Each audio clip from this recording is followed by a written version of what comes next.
یو زمری دی چې زما د دوی خوا کې ولاړ. اوه پروردګاره دا به څه کېږي؟ د زمری دی زما د بچې به اوس اوچت کړي.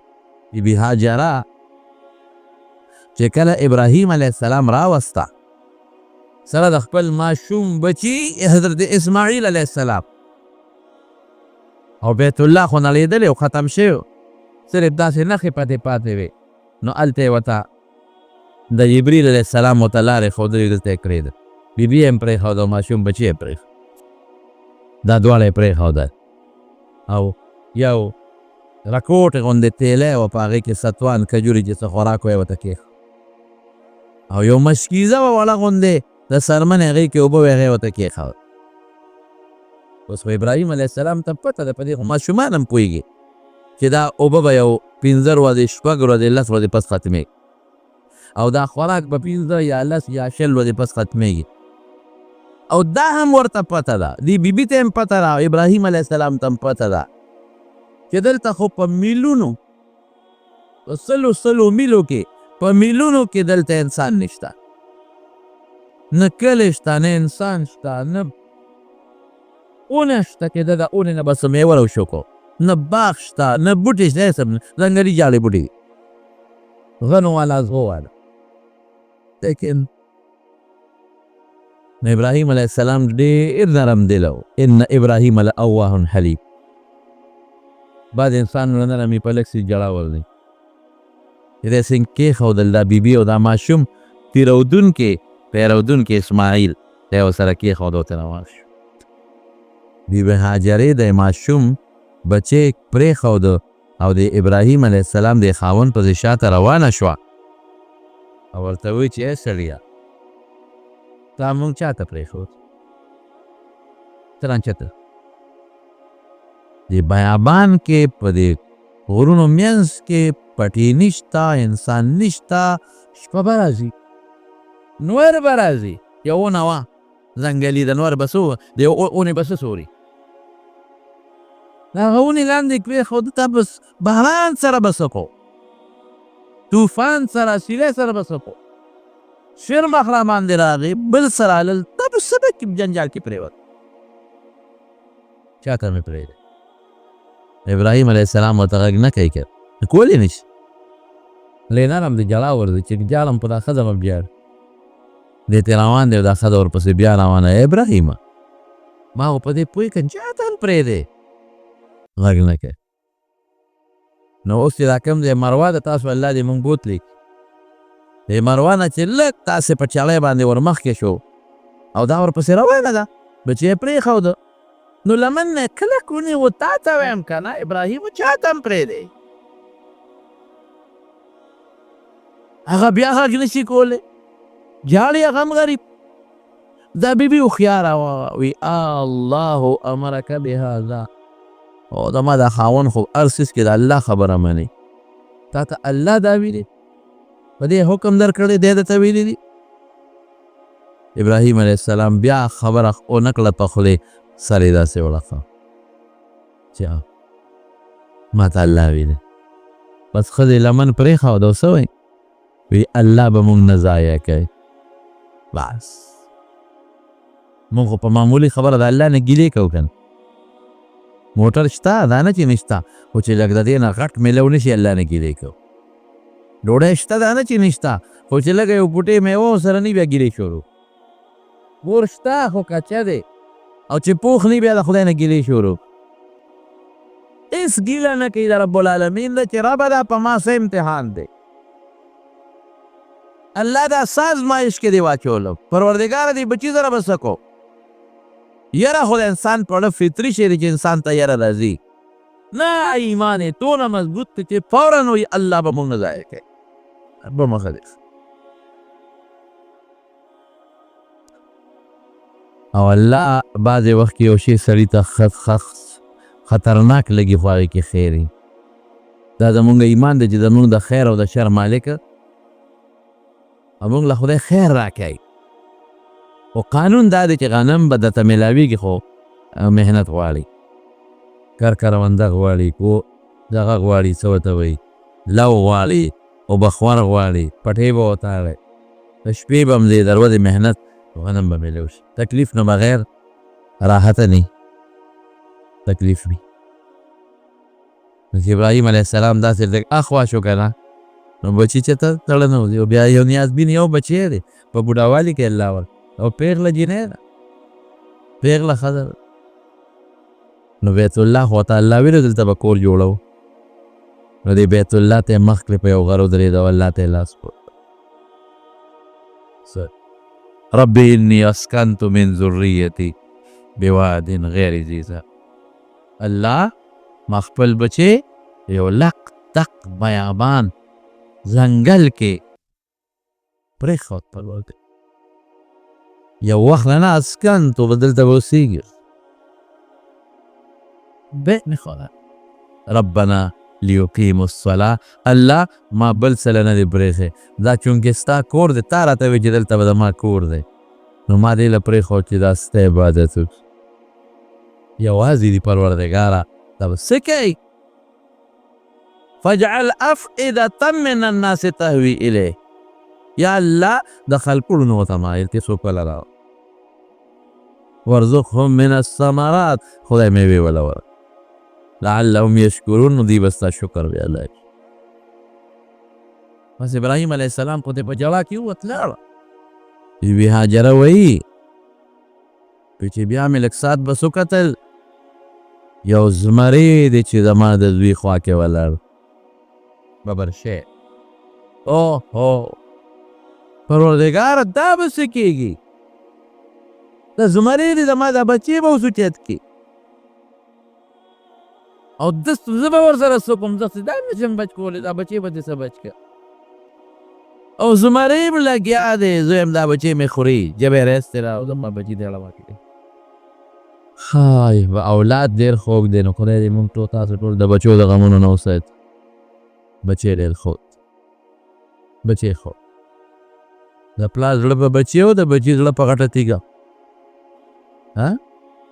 پلارانو ته بچي څونه خواږه دي خو چې بچی ښځه وکړي نو پلار ته د انسان په نظر بیا نه ګوري. بیا دا نه و چې دا زما هغه پلار دی چې دې ماشوم لوی کړی پلار سره جګړه هم کوي جوابونه هم ورکوي مور ته کنځل هم کوي مور وهي م ټکوي م پلار هم رټي. بچي ته وګوره خپل ته زړه یې دردېږي که نه دردېږي دقسې په تا هم د چا زړه دردېږي. ظالمه ظلم مه نه کوې. زما وروڼو دې نوجوانانو ته د مور او پلار ډېر قدر کوئ ښه دې هلکانو ته ډېر قدر د مور پلار کوي. کنځل به هم درته کوي بد به هم درته وي د ښځې دپاره مور مه غورځوه او مه د ښځې دپاره پلار غورځوه مه د بچو دپاره پلار غورځوه داسې به نه کوې ته قدر کوې. او د رسول الله مبارک وینا ده چې کوم انسان د خپل پلار قدر وکړي عزت یې وکړو چې تی د دې پلار عمر ته رسېږي الله به دله داسې پیدا کړي چې د د دې نه زیات قدر عزت وکړي.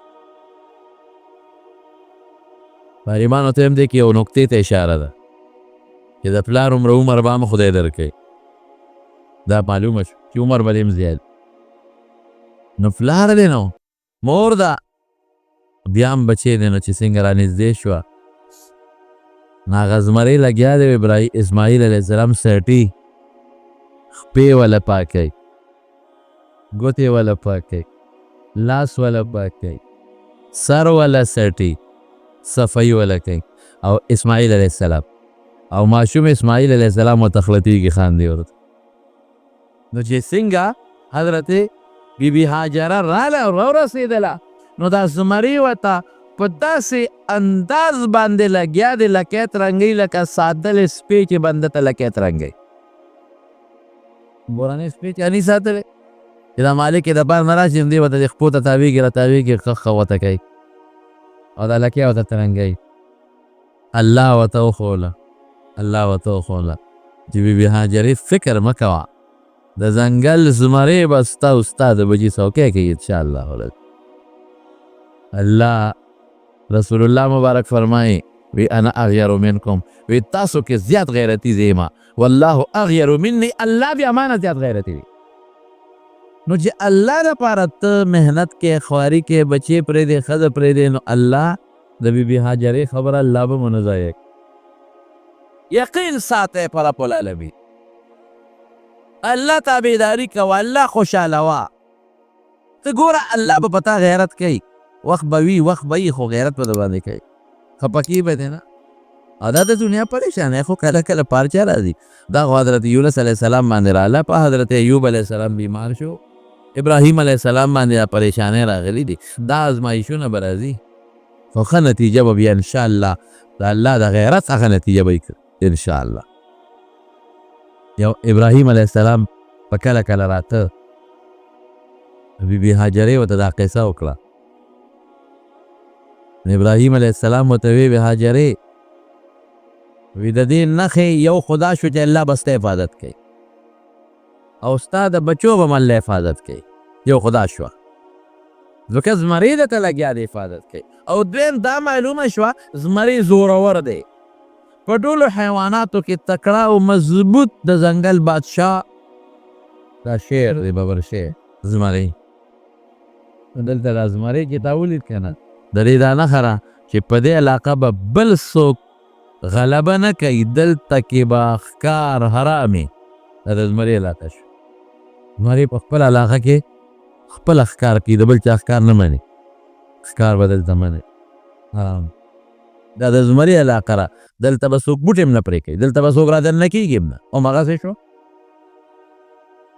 د حرم مبارک خپل حدود دي، هغې کې ښکار منع دی. د جرې د طرف نه چې تاسو ورځئ الله بوزه نو هلته کې په دې سړک د پاسه یو رحیل غوندې جوړ شوی دی، یو طرف ته بل طرف ته یو چات یو رحیل یې جوړ کړی ده. اوس د دغه نه ده څه ورته وایي سیمټو بره داسې یو کړی داسې رحیل غوندې جوړ کړی د دواړو روډونو د پاس موټروی د پاسه رحیل. د دې رحیل نه لږ غوندې جدې طرف ته مخکې داسې وړې وړې یو دوه د سړک په دې پټپات دروازې لګېدلې دغه حدود حرام. نو چې سړی ورځي نو د الله نه سوال کوي یا الله زه دې حرم آمن داسې حرم ته راوستم چې تا ول امن من دخله کان آمنا، چې څوک دې ته داخل شو امن شو، محفوظ شو، وینه محفوظه ده، عزت محفوظ دی، مال محفوظ دی، محفوظ شو بس. نو خلق هلته سوال کوي الله زه هغه ځای ته ځم چې هغې ته حرم وایي، خدایا زما وینه د جهنم په اور حرامه کړې. دا سوال خدایا زما اډوکي، زما غوښې، زما پټې، زما رګونه، زما یو یو اندام، سترګې، پوزه، غوږونه، خوله د جهنم په اور حرام کې حرم ته داخلېږم. یا الله زما د بچو، زما د رونو خویندو، د هغې د بچو، د دوستانو پکې یادوې که نه؟ زه خو یادوم دوستان، زه خو پکې تاسو را مقتدیان هم یادوم، خدای چې ما ته به د اخلاق کښې به نه کړ خو زه یادومه ګورې ښه د جمعې مقتدیان او دوستان چې څومره الله ته خو بیا معلوم دوستان، خدای دا ټولو وجودونه، بچي، وینې، غوښې، پټې، رګونه، اندامونه دوزخ په اور حرام. تا به وایي مدینې نه چې راځې نو تنعیم ورته وایي، هلته جومات د مسجد عایشه، نو ځای په ځای په روډونو باندې د حرم نښې، ښکار حرام. دا وچ بوټې پرې کول چې کوم بوټې تا کرلی دی پرې کولی شي، خو تا وکرل نو ته یې پرې کولی شي، خو چې قدرتي کوم بوټې زرغون دی نه شي پرې کول. خو وچه څانګه یې خیر دی خو نه بوټې ونه پرېږدي. رسول الله مبارک د مکې د فتح په ورځ اعلان وکړ چې دا حرم له ما امن نه دی ورکړی، الله ورکړی، ما عزت نه دی ورکړی، الله ورکړی. د دې بوټې پرې کول هم منع دي، نه به پرې کوې. نو حضرت عباس رضی الله عنه ورته وایي چې الله رسوله سرګړې دا بروزه چې موږ دې پخوا دې جوماتونو کې باچو سرګړې ورته وایي، بروزه ورته وایي، دا پکې جدا که. ولې؟ ځکه دا موږ قبر کې مړي ته اچو، دا موږ په کورونو کې داندې اچو، دا لواران په بټو کې بلی. رسول الله مبارک وی الا الاذخر، یاره دا پروزه او دا سرګړی خیر دی که دا کوی کولی شي باقي به نه کوي. الله بی بی هاجرې ته وویله چې زورور زمری دی زمری چې کوم ځای د چا پلار بال ته بوډي له ورشي دا یو نښه شوه او د چا پلار بال ته ښکار وکړي الله د هغه بیبي هاجرې او د اسماعیل علیه السلام خیال وساته او هغه اسماعیل علیه السلام چې لوی شو نو ابراهیم علیه السلام راغی وی بچې ما ته الله حکم کړی چې دا زوی ځان سره کړه دا بیت الله جوړ کړه زما مدد به وکړې وی بابا بالکل به تو سر وچې شه نو خدای چې دا کاڼي وله زمونږ کتابونو خو لیکلي دي د پلارکي غر نه د پلارکي پلانونه هم لیکلي دي بهر کې د غرونو نه یې وله کاڼي راغونډول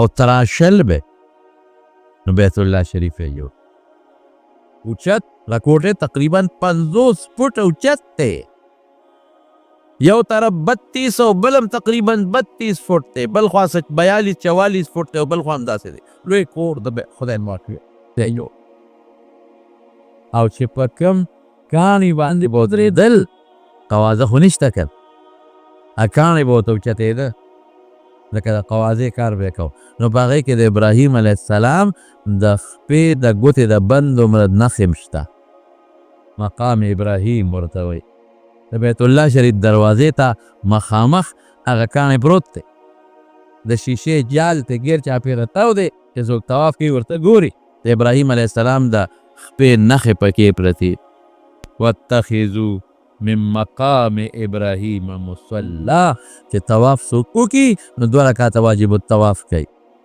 نو هغه داسې ځای کې کوي چې ورته مقام ابراهیم مخامخي ورته بیت الله شریف مخامخ او پکې آیات بینات کې حجر اسود هم دی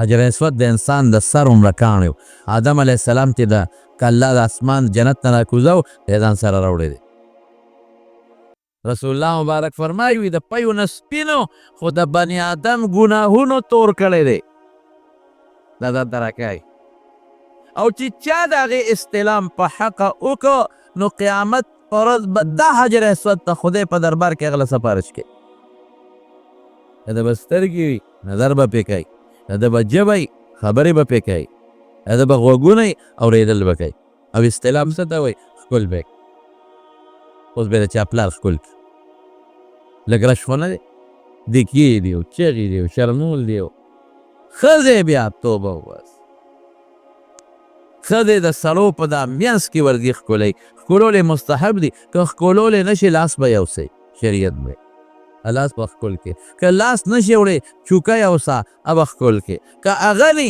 لرې ورته مخامخ ودرېږه د سینې برابر لاس اوچت کا بسم الله الله اکبر ولله الحمد والصلاة على رسول الله صلی الله علیه وسلم او دا لکه راول لکه چې ما پې دا لاسونه کېښوده هغه خبر بس ځانه شریعت اسات که که نه لرې ځای نه ونیسه نو صیبه دا اوس په دې روجه کې د شپې زه ورغلم په دا روجه کې یو ښځه د سړو په دا میانځ کې ده اوس یوه نه ده دوه دي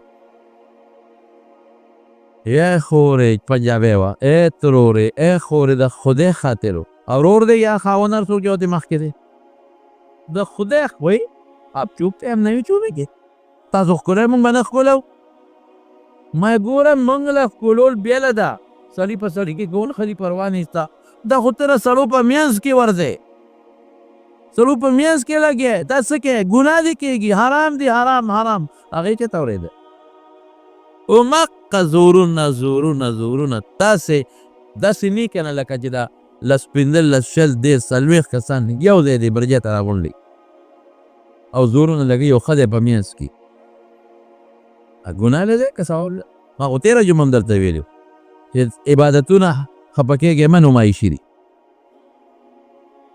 ښځو له حجر اسود ښکلول رسول الله مبارک ښځو ته وایي شاته طواف کوي سړو سره ځان مه جنګوه نو ثواب ګټئ که عذاب ګټئ تېره جمعه مې ویلي 3 هغه دي چې ما تېره پیغمبر مبارک وښی د پیغمبر د طریقې مطابق چې تللی دغه دین دی چې د رسول الله مبارک د طریقې خلاف دی هغه دین نه دی هغې ته بدعت وایي نو پیغمبر مبارک خو امهات المؤمنین ته بیبیانو ته وایي چې شاته طواف کوئ سړو نه شاته دوی به سړو په منځ کې دا غریب لاس سړي به روان وي ښځه به په منځ کې را درته به چې خدایه څوک لاس په داسې کې خدای داسې به کې او منځ کې به راننوت ډوپټه رښته ارې ښځې حجر اسود ښکل که ما ورته کتل پیغله وه کم از کم د 18-13 کالو به ډوپټه یې هلته پرته ډوپټه نشته د سر ویښته ببر او چیغې وباسي بیا چیغ بله مې ولیدله چې هغه بلکل مخامخ هغه رکن یماني د طرف نه پلین باندې را رواني په هغه چبوتره بره ولاړه ده سړي ورپسې ترور په میاس کوزېږي څه کوزي ګپ شپ یو شیخ الحدیث صاحب و اوس وفات ته الله دې وبخښي تاسو ټول یې پېژنئ نوم یې د دنا ده لوی شیخ الحدیث و ډاکټر و ما ته مولانا جی د زوی نوم یې واخیست وي د هغه مور راته وایي چې په ما حجر اسود ښکل کړه مې ښځې مه کوه نه کې نه به ما به خامخا ښکلی وی ومې تلم تیل تال تیل تال تیل تال سر مې وله راواخیست او د حجر اسود ته یو کاسه غوندې ده د سپینو زرو هغې کې سر وردننه کړي نو حجر اسود ښکل کړي په کاسه کې مو له سر وردننه که زه مړه وتم دا مړه وته چې بلډینګ له رالو نو ما ورته وایي چې څنګه خوند یې درکړه ښکل دی که زما دن پېښ وویست او ځان وی ما کوم ځای ښکل که بس ما غوسه راله په کنځلو شو د پلانکې لور ما لرې پېښ وویسته خولې رانه وبېدې سر مې دله په کاسه کې کېښود شونډې دې مې نږدې کړې او بیا دې مې ښکل نه که هغو شونډې بس نږدې کولو بیا دې مې ښکل نه که وی زه دې کوم ځای وردن نه کړم هلته خو دې زه پرېښودم بله ښځه دې ونیو سر دې وله وردن نه زه راته چغې وم چې زه دې پرېښودم ما ته دې نه کتل او بلې ښځې دې سر ونیو دې وردن نه هغه شي تیلي پته یو ځل ما ته مولانا دلته راشو هلې ټوکې مو وی د پلانکي مور مې دلته کېنوله چې دلته کېنه او زه طواف کوم راځم راشو چې ما طواف وکړ چې رالمه زه ورغلم چې یا ښځې راځه که وي دا نه راځي بیا مې ول اواز وکړ چې راځه که نه اوس نه راته نه ګورې نه راځي وی ورغلم سر له مې وله داسې ده چې د پلانکۍ لور راپاسه که نه وی هغې چې مخ داسې وکړه پردی وه وی هغه تلې وه او دسته او پردی د هغې په ځای ناسته وه نو بورقې وړولې د یو شانته کې تورې بورقې په دی پکې نه دی بهر کې د ښځو عمره طواف په کار دی چې زنانه لاړې شي حاجي مو څنګه چې دا عبادت باندې مونږ سړي خوشحالېږو نو ښځو له هم عبادت په کار زنانه هم شکر دی څنګه چې زمونږ په زړه کې د بیت الله مینه ده د ښځو نشته د هغې مینه ده که څنګه چې موږ دا خوښوو چې موږ د حجونه وکړو عمرې دې وکړې ښځې هم خوښوي څنګه چې موږ دا خوښوو چې زموږ د ثواب زیات وشي هغې هم دا خوښوي خو لیکن د زنانو دپاره چې کوم اصول دي او کومه طریقه ده نو د هغې اصولو طریقې مطابق دی راشي نو حجر اسود رسول الله مبارک فرمایي الحجر الاسود یمین الله فی الارض د الله لاسونه نشته خدای یو مثال ورکړی دی چې حجر اسود له دې شونډې یوړې داسې لکې فرض کړه چې د خدای لاس مبارک مې ښکل کړی او بل پکې زمزم دی زمزم آیات بینه زمزم پخوا خو د زمزم کویې به مونږ لیده لاره ورته شوې د سړو ځان له دی او د ښځو ځان له دی په پوړو به ورکوش او شیشه ورته لګېدلې وه هغه پیپونه به م ښکارېدل اوس خو پته نه لګي چې د کم ځای نه یې ورته لاره کړې د زمزم د کوې هېڅ معلومات نشته خو تېر کال د دې حج نه پس حکومت پکې کار کو څوم درتر د حج نه واله محرم سفر ربیع الاول ربیع الثاني جمادی الاول جمادی الثاني رجب شعبان 8 میاشتې پکې پرله پسې کار وکړ د پاسې په نو ما هلته چا نه تپوس وکړم ارادي پکې څه کول وی دا یو بله چینه د زمزم په کوی کې راښکاره شوې ده چې دوی سره انتظام نشته چې دا اوبه کوم ځای کې دی دا کم ځای دی او رسول الله مبارک فرمایلی چې زمزم د اوبه د حجر اسود د طرف نه را روانې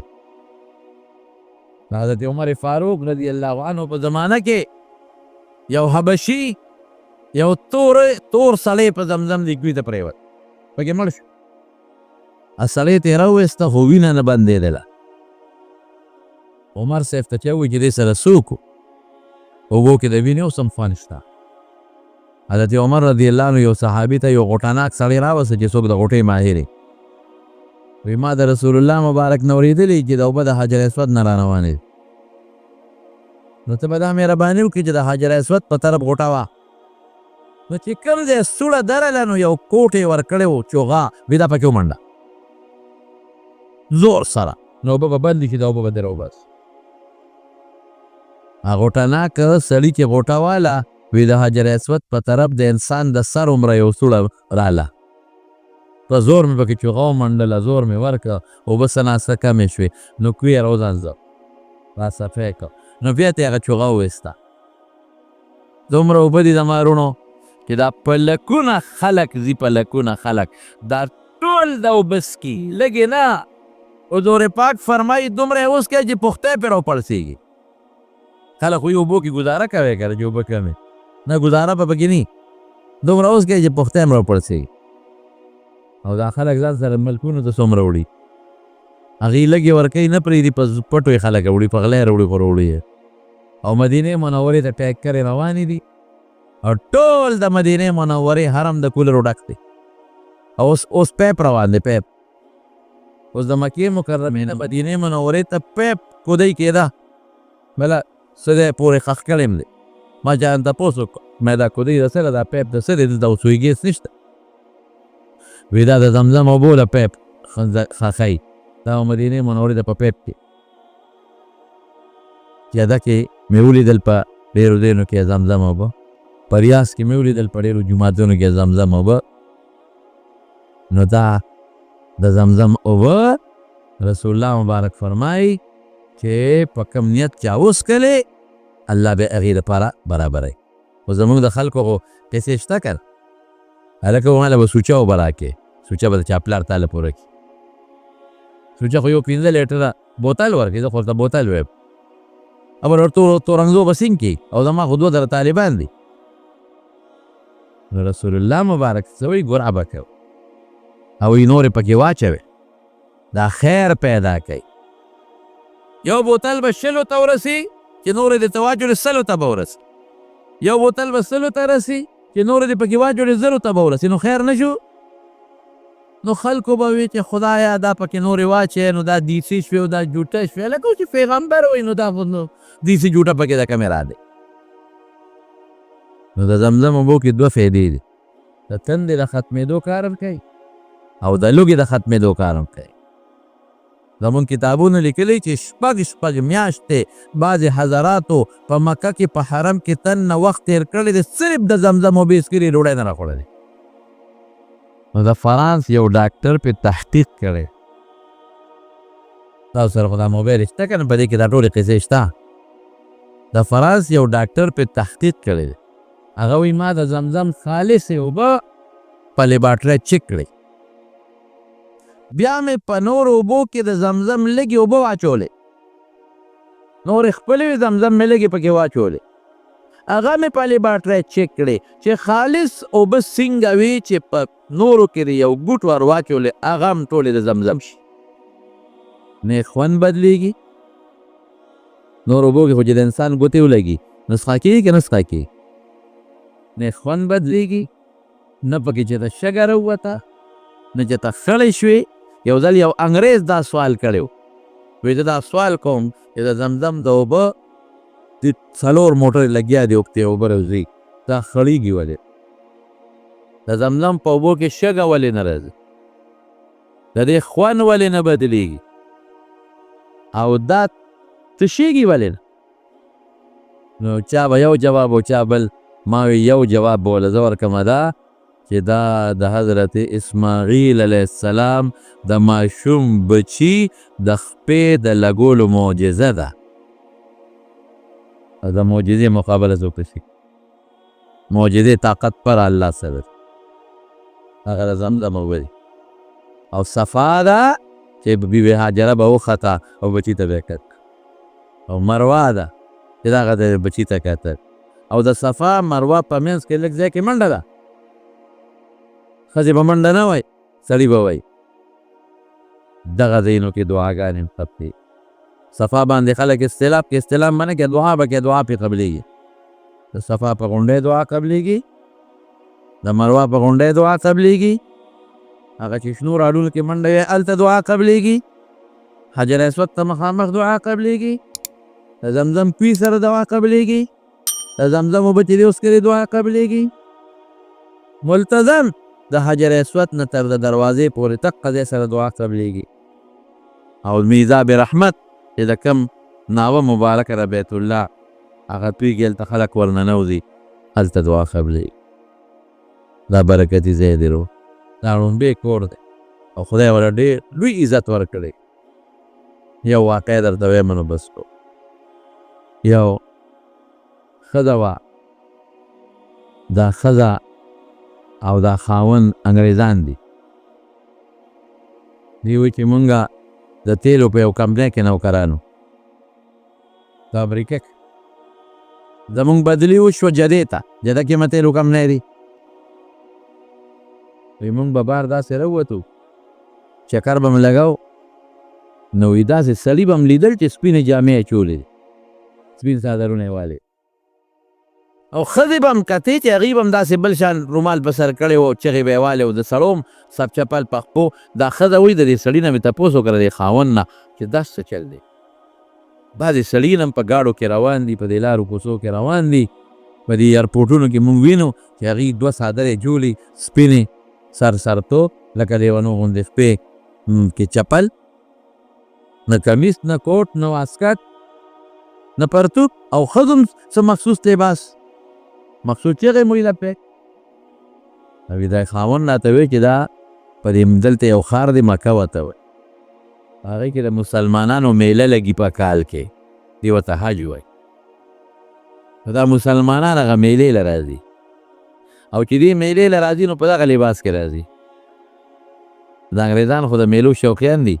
امام دې خاوند ته وایي چې ځو نه دا میلې د مسلمانانو دا میله به وګورو، سیل به وکړو. وایي راته وایي چې ښه دی هلته سړي غیر مسلم نه پرېږدي، کافر. واقعي د مکې د حرم حدودو ته چې کله رانږدې شي نو هلته به بورډ لګولي، په عربۍ کې هم لیکلي او په انګریزۍ کې هم لیکلي چې مسلمان به په دې لار ځي او کافر به پرې نه ځي. کافر راته وایي کافر نه پرېږدي. وایي ما ورته وایي چې مونږ څوک څه پېژنې چې مونږ هل نه وایو چې مونږ مسلمانان دی. زه خو لاړ به شو سیل به وکړو، که راوینیمو نو څه مونږ ګیل ته خو نه بودي، واپس به راځو که نه. خو داسې کار کوو چې د دوی په شان جامې پیدا کوو، زوګمونه کوي. وایي زما خاوند دغه حجانو په شان څادرونه واچول، ما هم دغه حجانو په شان رومال او په سر وتړه، سپینې جامې مې واچولې، ټکسي مونې و چې مونږ مکې ته. وایي مکې ته په لاره چیکینګ والا په مونږ پوی نه شو، مکې ته ورسېدو. هلته خو انګلیش والا مې د برطانیې نه او د فرانس نه او د انګلینډ نه او د امریکې نه مسلمانان راځي، په انګریزي وایي، په ژبه خو پته نه شي لګولی. افریقې مختلفو ملکونو خلک به ووینئ، مختلفې ژبې وایي. چې مکې ته ورسېدو چې چا نه تپوس کوو نو هسې څوک شکیان نه شي، خلک روانه هم ورپسې تلي. په یو جومات وردننه شو، موږ هم ورپسې جومات کې در برنډو کې یو نه بلې ته بلې ته بلې ته دوی ځي، موږ هم ورپسې لاندې یو میدان ته دا خلک کوزېدل، موږ هم ورپسې کوز. چې کوز هم کتل نو یو کوټه ده او تور څادر پې پروت دی، غلاف. موږ یو غاړې ته ودرېدو، تماشه کوو چې دا میله خو لکه میله خو موږ دې ته وایو چې کوم دی، اوبه دي او سیلاب دی او ابشار دی او چینې دی او ځنګل دی او دوکانونه دی او بازار دی او خرید و فروخت دی، هوټلې دي. خدای دا خلک خو دې جومات نه رالل او دې میدان کې دا کوټه ده او هغې نه تاویږي. زه هم یو غاړې ته ودرېدم، زما دا خاوند هم یو غاړې ته ودرېده، خلک لګیا دي د هغه کوټې ته تاویږي. چغې وایي څوک جای، بوډا هم تاویږي او ماشوم هم تاویږي او خان هم تاویږي او غریب هم او ښځه هم. اوهو دې کوټه کې به څه شي، چا قبر دی پکې که دې کې څه دي، دا خلک تاویږي. یاره وایي چې دې کوټې ته ما کتل او زما دې خاوند کتل، دا انګریزه ښځه وایي چې مې کتل دې کوټې ته، به دې کوټې په ما یو سر و، بیت الله شریف ګورم وایي تاسې سر یې را باندې وکړو چې بس زما دا سترګې ځان ته بلکل نه غېږي. پوره او ناګهانه مې د اړه کې راسته داسې حالات بدلېدل شروع شو که کوم انسان باندې چې ساسر وشي او د سترګو نه اوښکې روان شي په اختیاره د دې کوټې عظمت مې اړه لره د دې کوټې لویوالی مې د اړه لره د دې کوټې حقانیت مې اړه راغی اوښکې روانې دي روانې دي وایي ما وی د خاوند ته ګورم تپوس ته کوم چې دا په ما څه چلو شو زما خو د زړه دنیا بدله شوه ما زه خو بل څه محسوسوم خو چې مخ اړوم نو دونه سکت مې نیسي چې مخ دې خواته وکړم مخ مې نه شي اړو په زور مې نه شي اړو بس دې کوټې ته ګورم او جاړم او جاړم او جاړم او جاړم او دا اسلاف راته ورو ورو د اړه له راځي چې د اسلام حق نه ده او دا کوټه رښتونې وایي چې ډېر ساته اوښکې وبهېدې وبهېدې په داسې په زور مې دا مخ دې خاوند ته راواړو وایي چې دې خاوند ته مې وکتل دیم جاړي یو شان سلګی وایي زه هم سلګی وم دا هم سلګی وایي زما نه اوښکې بهېږي ده نه اوښکې بهېږي وایي ما په دې جړا کې دې خاوند ته ویې سړیه څه محسوسې وایي ما ته وایي ښځې ته څه محسوسې وایي ما چې زما خو دړه دنیا بدله ده وایي چې زما هم دړه دنیا بدله ده دا خو رښتونې کوټه ده دا دین خو ما ته رښتونې ښکاري د اسلام خو ما ته رښتونې مذهب ښکاري دا کوټه خو موږ ځان ته راکاږي زموږ زړه راکاږي زړه لکه مقناطیس چې ځان ته اوسپنه راکاږي ته خو کوټه نه ده دا خو څه بل څه شی دی ته خو انوارات کې او برکات او تجلیات موږ ته ښکاري دا څه دي یو سړی صبر کوي ښځې که خفه کېږي نو دا دین قبلول غواړي دا کوټه موږ ته اشارې راکوي دین قبلول غواړي او زما مړه داسې وایي یو سړی روان و دا هلکه په انګریزۍ پوهېږي بل یو رانږدې کړه زه په انګلیش پوهېږم په انګریزۍ پوهېږم بچې چاته غږ مه کوه خو موږ کافر یو عیسایان یو دلته د بیت الله راته ځان ته راکاږي او دا بیت الله راته چغې وایي چې اسلام اسلام مسلماني ایمان ایمان ایمان همون په غوږونو نه ورو پړاو ورو او ټکاره مړه کې د لکې او تاسو ته خو تور غلاف ښکاري او توره پرده ښکاري موږ ته بل څه ښکاري موږ ته رڼاګانې و انوارات او تجلیات ښکاري ته د خدای خاطر وکړه ما مسلمانان کړه چل وکړه یا خو اسانه خبره موږ د کلمې شهادت وښه کلمې راته وایي په مقصد یې پوه کړو کلمې شهادت مو پاک قضا کې الله ایمان را نصیب ښځه وایي ما او خاوند په ټوله دنیا کې به داسې څوک پیدا نه کړي موږ ته الله صرف او صرف د بیت الله شریف په کتو ایمان را نصیب کړی ځکه خو الله وایي فيه آیات بینات مقام ابراهیم خو موږ بیت الله ته په سچه نظر ونه کړه موږ بیت الله ته په سچه نظر ونه کړه موږ خو چې بیت الله له ځو هلو کوم ځای بیت الله نه تاویږم ښه طواف کومه تا ته هم دوا کومه ښه ریاکاري دې وکړه او د کس ته به دې لاس اوچت کړی او ترخ به دې ښکاره کړی او دوا به نه کړې او شکل به دې جوړ کړی او تصویر به ځان له وباسې دلته به یې راولېږي چې تا ته هم دوا کوم بلته ته همدغې باندې بیت الله ته کتلې نو څه جمع نه کتل موږ بیت الله سره صرف دنیا غواړو اخرت نه غواړو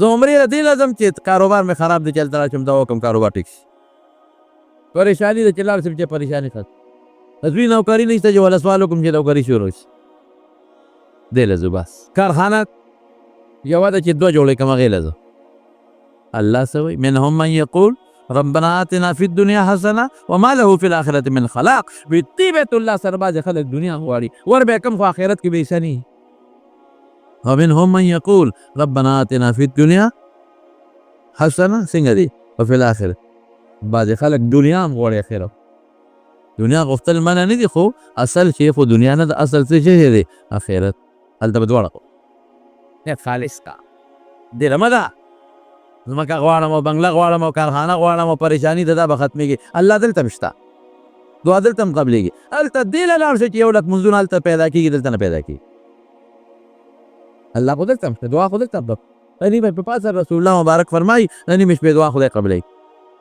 د دعا قبلېدو له فقط هلته دعا قبلېږي دا نه چې نه قبلېږي خو که صرف د دعا قبلېدو له ما خو دی نه توخل چې دې کې دعا قبلېږي خو که صرف دعا له دی مته دلته شپې پاسه تهجد وکړه دعا وکړه بانګ چې ویلې کېږي دعا قبلېږي د بانګ او د اقامت په وخت کې هم دعا قبلېږي روژه دې ونیوله ماتې دې وخت کې هم دعا قبلېږي نو دعا خو هلته هم قبلېږي دلته هم قبلېږي. هلته هغې سیده لار چې دلته نشته، هلته 1,00,000 باندې مونځ دی دلته نشته، دا نیت وکړه. هلته طواف شته دلته نشته، دا نیت وکړه. هلته عمره شته دلته نشته، دا نیت وکړه. هلته د صفا مروه منځ کې منډه شته دلته نشته، دا نیت وکړه. هلته حجر اسود شته دلته نشته، دا نیت وکړه. هلته مقام ابراهیم شته دلته نشته، دا نیت وکړه. هلته میزاب رحمت شته د هغې لاندې شته دلته نشته، دا نیت وکړه. هلته د الله رضا له لاړ شي، هلته لاړ شي چې الله خوشحاله شي. دا د بیت الله د ټول اسلام یو مرکز دی او د اتفاق مرکز دی. ګوره الله خو اینما تولو فثم وجه الله، که ته هر طرف ته مخکې نو الله تعالی هر طرف ته دی، د الله رحمت هر طرف ته دی، د الله قدرت هر طرف ته دی. لیکن بیا هم الله وایي چې نه مونځ کوئ نو ټول به بیت الله ته مخ کوئ چې تفریقه او فرق ختم شي او ټول په یو وحدت او په یو نقطه متفق شي. دویم په مخ د ځمکه چې لومبی کور پیدا دی نو قرآن شریف کې الله فرمایي هغه بیت الله شریف دی. ځمکه چې کله الله پاک پیدا کړه او فرشتې یې په دې ځمکه کې مقرر کړې نو هغې فرشتو الله ته درخواست وکړ چې الله بره مونږ په اسمانونو کې یو نو مونږ به په اسمان کې بیت المعمور کې عبادت کوو، په ځمکه کې به مونږ کوم ځای ستا عبادت کوو، مخ به کوم طرف ته تا ته ګرځو. نو الله پاک په جنت کې د زمرودو په یو کاڼي کې یو کوټه والا ورکړه. زمرودو کې یو کوټه وه د زمرودو کاڼي چې نه هغې کې پیوند و نه پکې ټانکه وه. وی دا الله ورته وی دا کوز کې او زه درته یو ځای ښیم هلته یې ولګوئ، بس دغه ستاسو د عبادت مرکز دی. نو الله ورته مکه شریفه وښوله چې کوم ځای اوس بیت الله شریف دی. نو هغه د زمرودو د کاڼي بیت الله هغه ځای کې کېښو. نو فرشتو به عبادت کوو. بیا چې پیریان الله په مخ د ځمکه پیدا کړل نو هغې هم هغې کې لګیا خپل عبادت کوو. خو چې پیریانو کله فساد شروع کړو نو الله هغه د زمرودو د کاڼي بیت الله اوچت کې جنت ته یې یوړ. او بیا چې کله الله پاک حضرت آدم علیه السلام دنیا ته راکوز کړ او د هغه بیبي حضرت حوا علیه السلام دا په جده کې راکوز شوه او آدم علیه السلام په سریلنکا کې. اوس هملته یو غر دی او د هغه غر په سر کې د آدم علیه السلام د خپې نشان دی. ټوله دنیا ځي د هغې غر ته پیاده خیږي، مزل دی پکې. او هلته کې ګوتم بدھ والا وایي دا ملک خو د هغې دی، دا د ګوتم بدھ قدم دی، لیکن دا دروغ دی. ځکه 6.5 فوټه کم او بیش سینچونه دا قدم دی، نو دا د ګوتم بدھ نشي کېدی. ګوتم بدھ خو ډېر وروسته تېر شوی، د هغه خو ټول وجود به تقریبا 6.5 فوټه نو قدم 6.5 فوټه او د آدم علیه السلام قدم دومره و. ځکه د هغه 3.5 ګزه پلن او 13 ګزه اوږد و. نو چې 3.5 ګزه پلن او 13 ګزه اوږد دی نو قدم یې تقریبا هم دومره راځي. نو هغه سریلنکا کې راکوز شو او هوا دا په جده کې. نو دواړه یو بل پسې ګرځېدل. نو د عرفات په میدان کې خدای یو بل سره میلاو کړه او په مزدلفه کې یو بل ته نږدې شو. نو الله پاک آدم علیه السلام ته دقه ځای وښاو چې دې ځای کې یو کور جوړ کړه د عبادت. نو هغه پکې جوړ کړ. بیا د آدم علیه السلام نه پس وخت په وخت دا جوړ شوی دی. بنا بیت رب العرش 10 فخذهم ملائکة الله الکرام فآدم فشیس فإبراهیم ثم عمالق حصی قریش قبل زین جرهم وعبد الإله ابن الزبیر بنا کذا بناه حجاج وهذا متمم. شاعر لسلا د دې شمیرل کړي. نو آخری کې بیا د حضور پاک ابراهیم علیه السلام بیا جوړ کې اسماعیل علیه السلام وسره او د ابراهیم علیه السلام نه پس هم څو ځله جوړ شوی دی. خو د حضور پاک مبارک په زمانه کې دا بیا جوړ شو. او حجر اسود الله د پیغمبر علیه السلام مبارک په لاسو پکې کېښود. بیا د هغې نه پس نبي علیه السلام یو ارمان کړی یاره وایي زړه مې غواړي چې دا بیت الله شریف روان کړم او دې کې 3 ترمیمه وکړم یو دروازې اوچته ده چې دا دروازه د یوې خله راواله او دویمه دروازه پکې جوړه کړم چې په یو خلک ننوځي په بله به تېوځي او دریم د هغې سیسه د حتویم ورته وایي چې دا پکې را دننه کړم خو هسې نه د خلکو په اړه کې څه شبهې شکونه پیدا نه شي نو نه روانو نو بیا عبدالله ابن زبیر رضی الله تعالی عنه د پیغمبر علیه السلام د ارمان په انداز جوړ او بیا چې عبدالله ابن زبیر کله حجاج ابن یوسف شهید که نو هغه د عبدالله ابن زبیر د لاس بیت الله روان که او په زړه نقشه بیا وروسته د ترکو یو بادشاه سلطان مراد سبکتګین هغه بیا اخر کې بیا جوړ کړی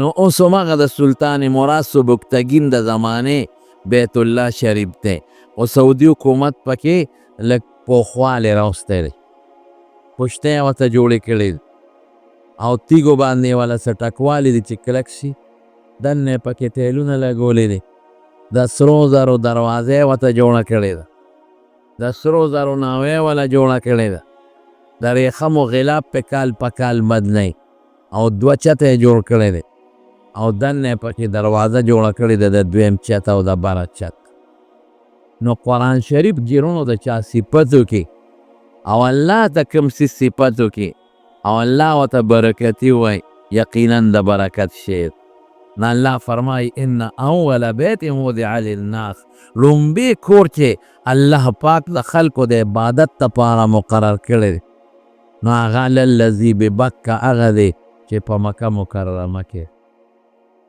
فیه آیات بینات په دې کې د خدای د قدرت او د الله د معرفت د الله د وجود د وحدانیت ښکاره نښې پرتې ده چې سړی هلته ورشي او وګوري نو سړي ته د خدای لوی طاقت او قدرت را مخکې شي او د انسان په زړه کې د خدای مینه نوره محکم او زیاته شي قسم د بیت الله مبارک دومره د برکت مبارکن وتعالنا وی د برکت یو مونځ چې دلته کې اولته کې څونه فرق دی چې دلته 100,000 مونځونه وکې او د بیت الله په خوا کې یو مونځ وکې نو برابر 100,000 مونځونه دلته څوک کولی شي او چې بیت الله ته ګوري نو ثواب دی پکې 100 رحمتونه در باندې ورېږي او چې ورته مخامخ ناستې او بیا پاسې او مونځ ورته کې نو 40 رحمتونه در باندې ورېږي او چې طواف ته کې نو 80 رحمتونه در باندې ورېږي رسول الله صلی الله علیه وسلم فرمایي چې 6 رحمتونه پرې راوري 80 په طواف والا 40 چې څوک ورته مونځ کوي او 6 چې څوک ورته هسې ګوري زه اکثر ملګرو ته ویم دلته هغه عبادت وکړئ چې کوم عبادت په پاکستان کې په خپل کلي کې نه شی کول طواف بل ځای نه کېږي دلته کېږي طوافونو مونځ ورته وکړئ هسې ورته ګورئ کتو کې ثواب دی او کتو کې او چې بیا طواف ته کې او تاویږي نو زنانه به م وینې چې هغې ته تاویږي نارینه به م وینې چې هغې ته تاویږي فقیران به م وینې چې هغې ته تاویږي مالدار به م ته تاویږي بادشاه به م ته تاویږي غریب به م ته تاویږي بیمار به م ته تاویږي صحتمند به م ته تاویږي تون او سپین به م ته تاویږي عربي او عجمي به م ته تاویږي او ټول به خدای ته چغې وایي او زاري به کوي مسلمان خو الله ته دی محتاج نو چې دلته ګناو کې هلته لاړ شي او خدای ته چغې وایي نو الله پاک یې معاف کړي یو بزرګ خبره کوي وی د بیت الله نه تاوېدم طواف مې کوم وی یو سړي ما سره طواف کوه هغه به وی لبیک دا لبیک چې سړی احرام وتړي نو چې بیا حجر اسود ته مخامخ شي نو هغه لبیک ختم شي لیکن که هسې څوک طواف کوي او د لبیک ورد کوي نو دا خیر یو ذکر دی لبیک. الله تخپل ازیری لګی نو وی لبیک لبیک، نو چې د به لبیک نو وی غیبی آواز به ورته راغی چې لا ستا دا لبیک قبول نه دی. نو دا بزرګ دی خو نیک سړی و، د کشف خاوند و، دی خو پې پیش. نو سړي ته یې وی ورورې وی ته یو آواز اورې؟ دلته هغه وی اوره. وی څه آواز اورئ؟ او ته تا څه واورېدل؟ وی ما خو دا واورېدل چې ته وی لبیک د بره نه درته آواز راځي چې لا دا لبیک ته نه دی قبول، نه دی منظور. وی یو دا آواز زه م اورم. نو دا بزرګ هغې سړي ته وایي وی ته چې دا لبیک چغې وی خو خدای پاک ته وی او دې دپاره یې وی چې خدای دې له قبول کړي او الله درته وایي نه دی قبول. زمونږ خو پته نه لګي قبلې که نه قبلې به یو تمنا او په یو ارزو په ارمان لګیا یو. نو تا ته خو ښکاره آواز کوي چې نه ستا دا لبیک نه دی قبول، نو ځان بیا ولې کړی؟ سړی ورته څه وایي؟ وی یو ټیک خبره دی وکړه خو زه ډېر ګناهګار یم. ما ډېره ګناه کړې ده. دې د خدای در له راغلی یم دې کور له ما ته بل در نو معلوم. ما وی دا د خدای در دی. دا هغه در دی چې دلته ټول پیغمبران خدای ته تو شوي دي. پیغمبر په امت کې لوی شخصیت دی، په مخلوق کې خدای ته نیازبین او ډېر ګران خو محتاج بیا الله ته. دلته پیغمبران تو شوي دي، آدم علیه السلام، ابراهیم علیه السلام، اسماعیل علیه السلام، او د دې بیت الله نه رسول الله مبارک تو شوي او د مدینې نه وله څو ځله راغلی دی او دی ښکل کړی دی او دې کې حجر اسود دی. دا د خدای د عصمت نښه ده. نو ما بار ګناه کړې ده او تا درد دې له راغلی یم خدای ته چغې وام چې الله ما معاف کا او دلته مې نه معاف کړي. راته وی لا لا لا نه معاف کوم، لبیک دې نه قبلوم. نو ملګري ته راته بل د دې نه ښه در وښایه هلته ورپسې ځه. ما ته خو دغه معلوم دی. ته بل وښایه پرېږدم نه، الله نه غواړم معافي. بل در وښایه چې بل خوا لاړ شه. بس که قبلی که نه قبلی زه ورته چغې وام او که دې نه بل در یو ښایه هلته ورپسې زما خو دا لیدلی دی چې دا ټکي ووایي نو چې ده د دې نه پس وی لبیک نو دوه ځله به ول اواز راته لبیک لبیک قبول دی قبول دی ستا لبیک. دا ولې رونو دا یو خو خپل ځان الله ته محتاجه ګڼل چې زه خدای ته محتاج یم هر طرف ته چې ورځم والا خپل عاجزي ګڼل خدای لوی ګڼل په دې الله خوشحالېږي. نو قسم په خدای هلته چې سړی تاویږي ټیک ته بعضې خلک نن سبا خفه کېږي ما نمایشي عمرې ډېرې شوې دي. نمایشي عمرې نمایشي عمرې څه ته وه؟ د نوم دپاره تلل هلته لاړ شي دې دپاره چې ما عمره زه ورته نمایشي عمره ویم او خلکو ته م وایي طواف کې به روان یې موبایل به راوباسو هلکه طواف کومه ښه زه د دفتر یې لو کړم. خلکو ته خپل عبادت ښیي او ځان ته نن سبا ویډیو کیمرې مخامخ کړي ویډیو کیمرې مخامخ کړي او طواف کوي او خلکو ته ښیي چې دا دې زه لګیا یم او زه طواف کوم. نو چې ته خلکو ته خپل عبادت ښیي او ریاکاري کې او په بیت الله کې ګناه کې او د هغه ځای نه ویډیو کیمرا ځان ته مخامخ کې نو هر څه دې اوبو ته وغورځول. نو رښتیا ووایه د خدای دپاره شوه که نمایشي شوه؟ نمایشي شوه. نو خدای دې مونږ تاسو د نمایشي عمرو نه وساتي.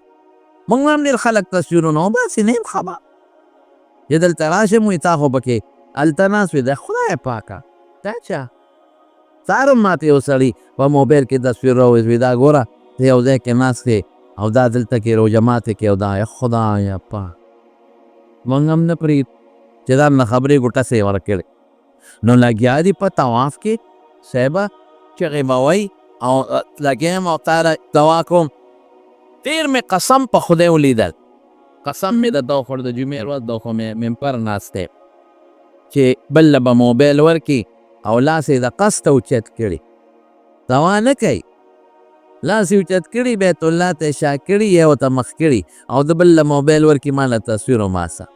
نو ګوره دوا نه کوې او د قسطنو د لاس اوچت کړ. رښتیا ووایه خدای به پرې خفه کېږي او که خوشحالېږي. او ریا هم کې دا نه ښې خلکو ته د دواکو او د بیت الله په خوا کې دا له نقشې جوړی. نو دا نومیشي عمرې ورته زه وایم. عمره هغه ده چې خالص د الله د رضا دپاره وکړي، خدای د رضا دپاره دی.